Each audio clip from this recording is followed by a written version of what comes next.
Now hold up. This isn't about them. It's about you, the followers.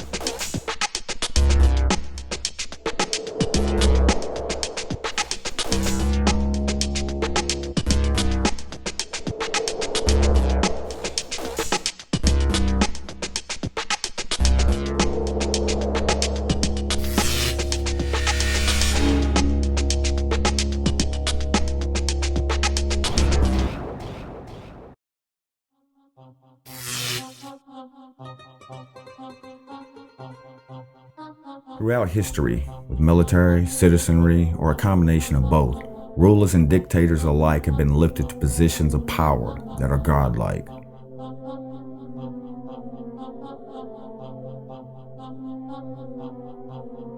They have been able to steal, kill, and rape the world for their own selfish gains with this power and have gotten better over the last century at hiding their identity by using puppet rulers to spew their creative justifications and divide.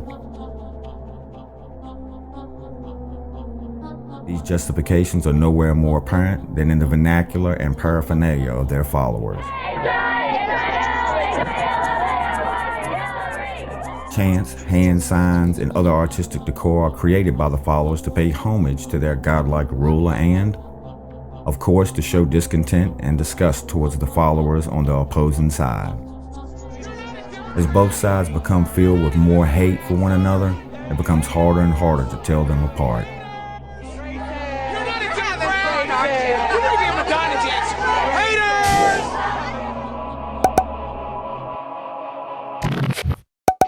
I honestly was shocked in 2008, and I'm not shocked that easily, but man, the way the script got flipped and the speed in which it happened just blew my mind. I mean, we had just had 8 years of the Bush regime. I mean, the guy who means protested every day. I mean, the wars, spying, drones, tortured me, you name it.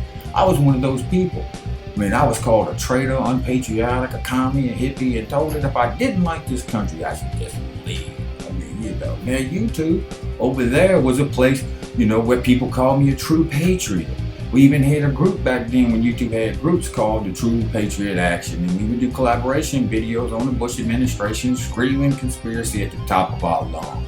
Then enters Obama, and right before my eyes, those who had marched and protest beside began calling me a traitor, fascist, warmonger, racist, telling me if I didn't like this country that I could just leave. People on YouTube who I made videos with about conspiracies were now referring to me as a conspiracy nut. I was like, what? Wars, drones, wiretapping were all of a sudden acceptable with these people. And you know, as far as the people who were once calling me a commie traitor, conspiracy nut, now call me brother, a true patriot, screaming conspiracy right along with me.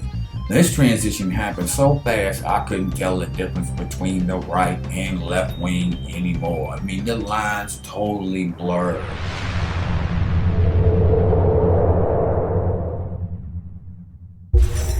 After each example presented, choose A for Republican, B for Democrat, or C for none of the above. At the end, we'll see how you score. It's a typical Obama election. The man can't do anything honest. Well, they have a right to support who they want. That's the American way. Absolutely. But I'm just not for him. So, I mean, who are you supporting in this next election? Candidate we've had in a long time, and he's the only one that's going to really deal with the issues the country's facing. 1,000 people not having jobs. So she was balling. And see, what about that? And see, they want to talk about all of this other stuff. Here's the deal. Carly Farrarino fumbled that ball. Politics is people. Politics is local.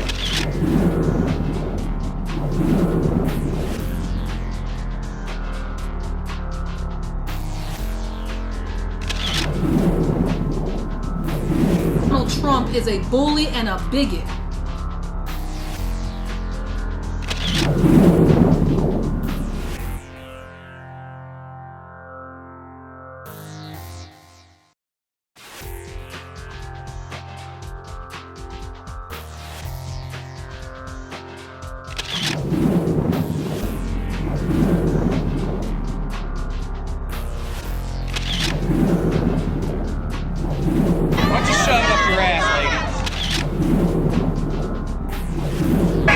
Never vote for a black man.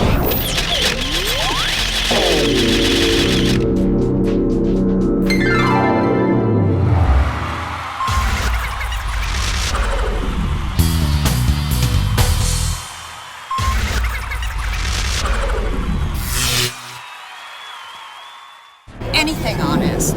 I want that shirt. I really like your Hillary button, the one right there on the. She's a very pretty girl.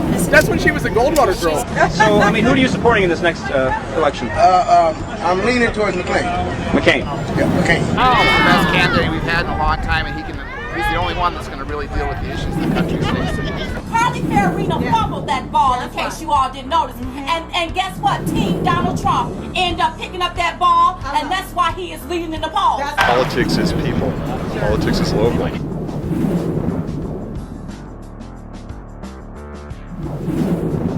He's trying to tell all Hispanics that Donald Trump is a bully and a bigot. And that's the furthest thing that I see with Donald Trump. I don't know the man, but from the little bit that I've seen, I see that he's bold in his speech, and so are we.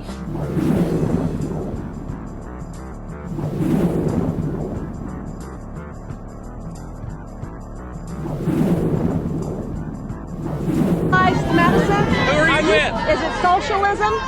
No, it's not. Why would you say that? I'm just asking. I thought you wanted to get your message out. You don't want to get your message out? Why don't you shove it up your ass, lady? Why are you supporting Senator McCain if you're a Democrat? Yeah, sure I do.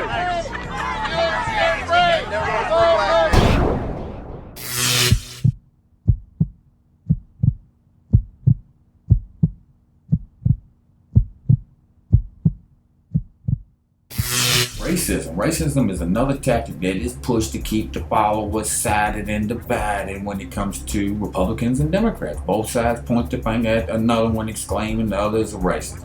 Both feel isolated but empowered at the same time.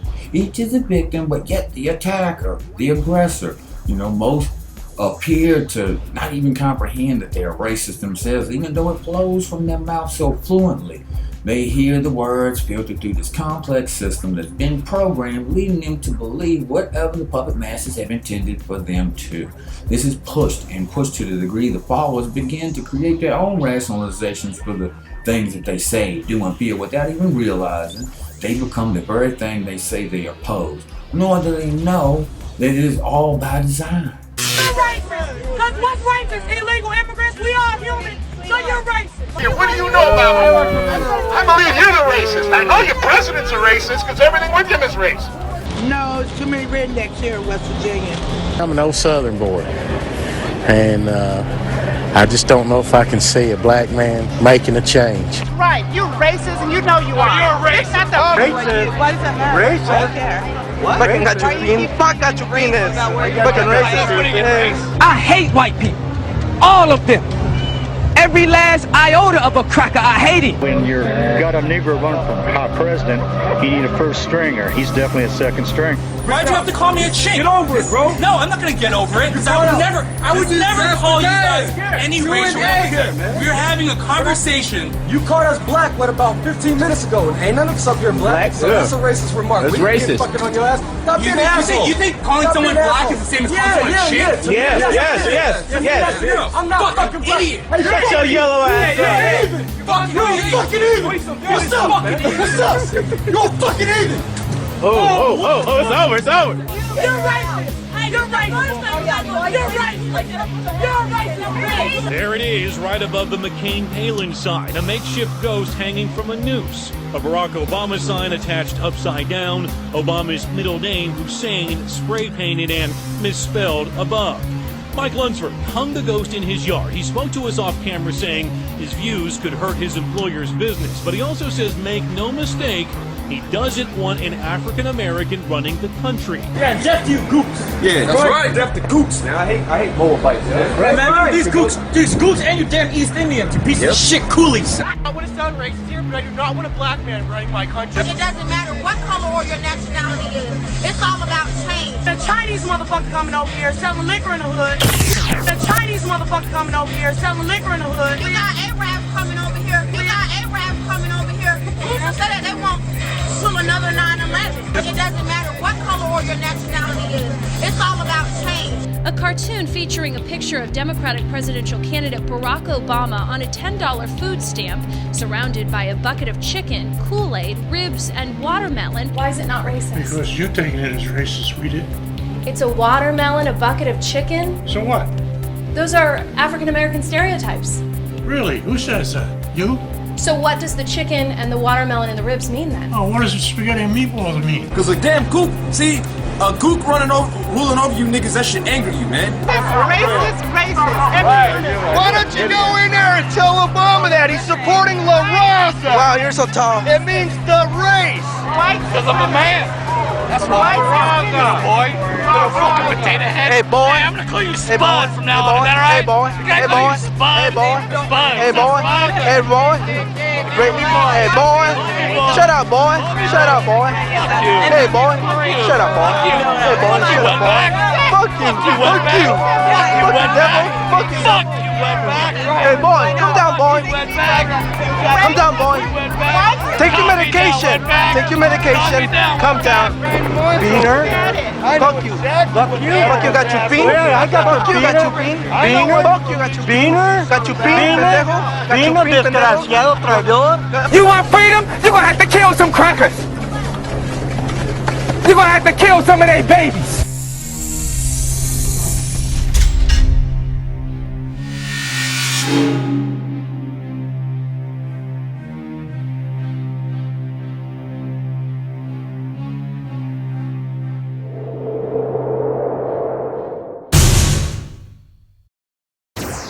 The war of words is a major part of the followers' existence.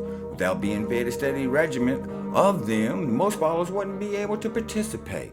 They strive to always carry a mental list of the newest speak they heard on the news about topics of debate they might come across in their day's activities. Walking tall, head held high, ready to whip out a quick teabagger, libertard, conspiracy nut, racist, to give themselves the illusion they want to debate, argument, or fight, just so they can marvel at their brilliance for the rest of the day, bragging to their follower buddies how they schooled this, fill in the blank, on how it really is. It depends upon what the meaning of the word is. Yeah. Controlling words is essential to the divide. It is the glue that holds the illusion together. Dictating what words are acceptable and which ones are not is heavily focused on. For example, the words Muslim extremist is frowned upon as Islamophobia by the followers of the left, while enraging the followers on the right at its exemption when words like Christian extremism is tossed around so fluently. Its purpose is to ensure that hatred between the two parties will grow. Look at the word lie, a simply defined word except for the followers. Their leader didn't lie. The words were just campaign promises, which gives an easy out for one side while infuriating the other. The hatred is constantly fueled, people. It has to. Whether it's having some new words or some golden oldies to lob at the enemy, it has become the follower's favorite pastime. Just add turd to the end of any of the followers' titles and you're in business. Republictard, Democratard, Libertard, T-tard, Conspiratard. You get the picture? Now, the war of words isn't only about the attack. It is also about comfort and inspiration for the followers in their cause. We are the good guys. We don't slaughter people, we neutralize them. We don't conquer, we liberate. And let's not forget the always inspirational words, yes we can. Moving forward, heal, inspire, revive, from hope to higher ground, make America great again, etc. are always being transmitted to help the followers sleep at night in peace. These words are also meant to inspire dedication and obedience, pushing the followers to move up in the ranks. Now, there are different types of followers in each party. Their levels range from what I call the pee-wee follower all the way up to the follower extremist. Now, the pee-wee follower isn't too invested. They don't spend much time on the party and basically it's just going along with their social grouping. Now, this follower will swear up and down allegiance to the party. Also, the Pee Wee follower will wear party paraphernalia from time to time, trying to be cool and hip. They're also known to regurgitate a zinger or two here and there in support of the party that garners acceptance. But even this isn't enough for most to inspire the work that it takes to get to the next level, a level that demands more obedience and knowledge of the party. I like to call this level the centrist. As a centrist follower, one will generally develop some follower extreme tendencies as well as experience some Pee Wee follower residuals. At this point, it could go either way in their hybridism. They could end up with more extreme traits than moderate or Pee Wee and vice versa. But one thing is for sure, none remain perfectly balanced at the centrist level. They either relapse to the Pee Wee level as they got bored with the cause and jumped on another bandwagon, or they remain a centrist suffering from their hybridism, claiming to be moderate when they're really not. Or some, very few, realize themselves or persuaded by higher party followers they can never achieve moderate. It's all or nothing, so they venture into the darkness of the next level, which I call the follower extremists. The follower extremists are looked up to by other followers because they are a treasure trove of information. They, for the most part, are the ones who come up with war words, taglines, quotes, stats, etc. for the lower levels to spread. This follower lives, breathes, and will die the party. They are hardcore obedient and never question their cause. No telling the lengths they will go to spread their views. It varies from extremist to extremist. But one thing is for sure, they will go to the ends of the earth fighting, metaphorically speaking and not. They will lie, deceive, trick, bully, or whatever it takes for their party. If their party loses in any way, whether it's an election, legislation, or public opinion, they never admit defeat. That's for the Pee Wee followers and most centrists. For them, they have such an understanding of the social and political mechanics involved and a rather large cache of war words at their disposal to boot. In their mind, they never lose. They just get stuck in low gear. The ones who can't think for themselves. When they appear to do so, they're just running on a program, but it ain't theirs. They're on cruise control, but they ain't at the helm. They blindly support things they know nothing about, and if they appear to be knowledgeable about them, they're not the only one who's being fooled. They hate who they are told to hate. They desire things dangled in front of them they'll never get, but that's okay. Maybe tomorrow a follower defends. Their moral compass is in someone else's pocket and they ain't giving it back, but that's okay. They'll point the way, a follower explains. They love someone else's world because they've never experienced their own, aimlessly wandering through life, never getting to know their real self or having a conscious thought that wasn't transmitted from the compromised subconscious where instinct has been altered. Right and wrong is rationalized automatically to fit the ideology of whichever side a follower is devoted to. This makes the followers a danger to themselves and everyone else around them, including their own followers and their own cause. Man, they love hearing themselves say that word. This is my cause, they smile, even though nothing about them is theirs, especially their cause. This has been the followers.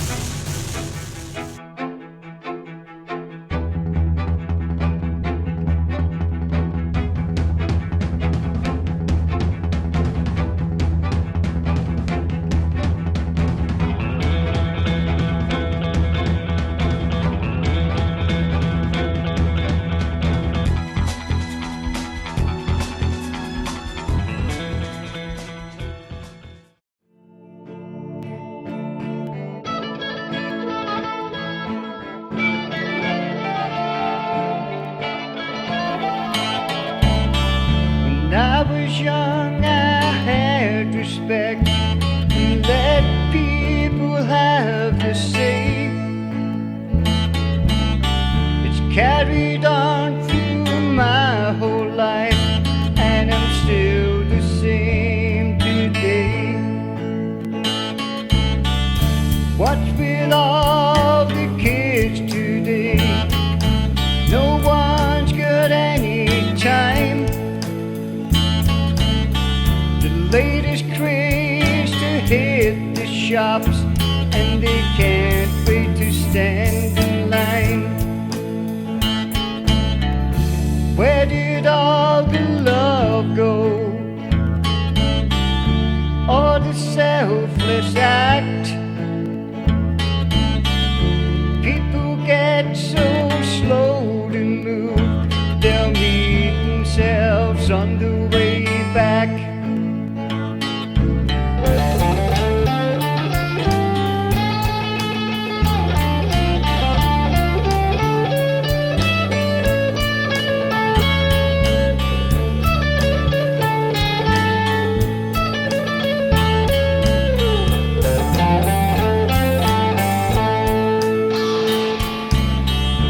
Life is getting complicated in my autumn years. Things are changing way too fast, and it all adds to my fears. If there ever comes a day where I don't rise and shine from sleep, I pray the Lord my soul